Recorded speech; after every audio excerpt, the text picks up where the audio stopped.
I went to the first Bitcoin conference that I think was ever really entirely about Bitcoin and not tacked on to some other event. It was the Bitcoin Foundation's event in San Jose in May of 2013. At the time, I had no idea, but looking back, I'm like, that was really sort of the first budding of the industry when it started to really become something more. I went to support my brother and BitPay. They had just gotten their first seed round. He and Steven had left their full-time jobs and were focusing on BitPay. They hired some staff.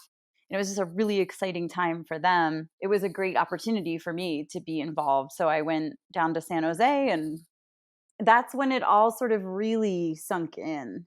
I felt this energy around it that really kind of grabbed me, being immersed in the energy of entrepreneurs, investors, and Silicon Valley developers. You could tell that there was the perfect mix of parties interested all at this particular event. And that's when I really saw, like, this is going to be huge. Honestly, the idea of BitGive literally came out of nowhere. I just thought this is going to be so huge that I want to make sure that in some fashion, there's some good that comes out of this towards social impact and nonprofits and philanthropy. I had no idea at the time whether that was already happening, but I suggested, I got all excited and I said, hey, I really think you guys need like a foundation, like a philanthropic arm for the industry. If you can just siphon off a tiny little fraction of what's going to happen here, you could probably move the needle on like some really big issues. At that time, nobody really was doing it. And Steven at BitPay and Tony, they were both really excited about it. And they're like, you have to do that. That sounds amazing. So that was kind of the conception, I guess, of BitGive.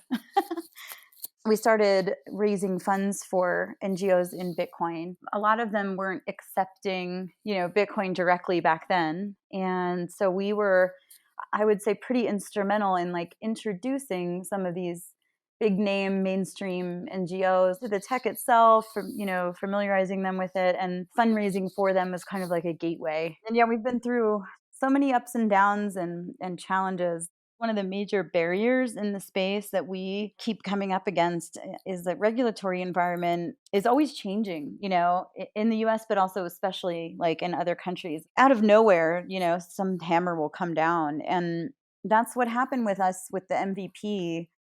We had spent quite a bit of time building both the water project and Medic Mobile. So we've very specifically partnered with these two organizations that were excited about the technology and that we knew and trusted and had worked with before. And we chose projects in locations, Kenya and Indonesia, where there was already a groundswell of activity and an ecosystem, because we wanted to be able to show, ideally, as far as we can on the blockchain, this money being moved, where it's going, who it's going to, what it's being used for. These areas are very like remote areas with a lot of challenges, which is why we're trying to help them. And so we spent a lot of time lining up these projects to get people comfortable with the technology, finding, merchants and vendors and ways to convert it. And we probably spent 6 months, I would say, lining up these projects and all the details. Right before we launched the platform, we had a change in Kenya where there was already some regulatory uncertainty there, but it came to the point where BitPesa, who we were going to use to move the money to and purchase things on the ground, had to change their policies, and we weren't able to use them anymore. And so we went forward anyway, because we had spent so much time lining up this project, and we figured, well, we'll figure out a way. Then we launched the platform, and I think it was within 4 days, similar issue in Indonesia. The Indonesian government put out a warning and said, anyone who's using Bitcoin, we're going to come after you. We didn't want to put, of course, our NGO partners at risk. And for that project, we had to close it down and we had to quickly come up with something else.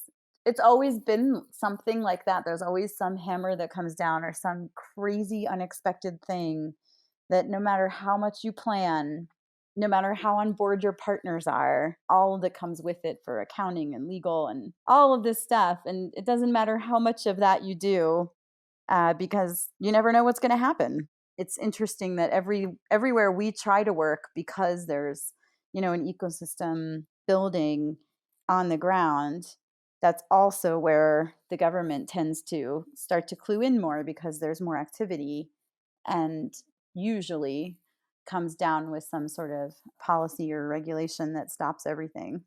But I think it's because, there's this growing industry that becomes threatening to government agencies and institutions that already have a stronghold. Looking back at over 5 years of history in the industry, almost everything is really focused on speculation of the tech and coins, trading, investing, exchanges, and it's first world focus, it's developed world focused, it's how do we make a quick buck focused. And it's become more and more frustrating over the years because if people aren't building products and tools and things that show real use cases for the technology itself, what is everyone speculating on?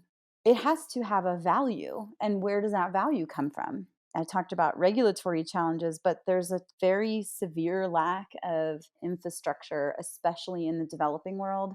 When we're trying to do stuff like track funds to a project in Kenya, but we can't because there's no infrastructure and there's no services in Kenya because no one's investing in that.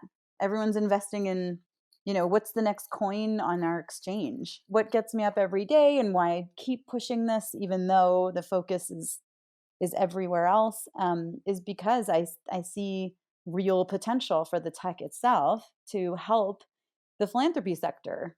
If you can move money to anywhere in the world faster, cheaper, more securely, you're saving lives by getting money there faster. You have more money going to the impact of the cause on the ground.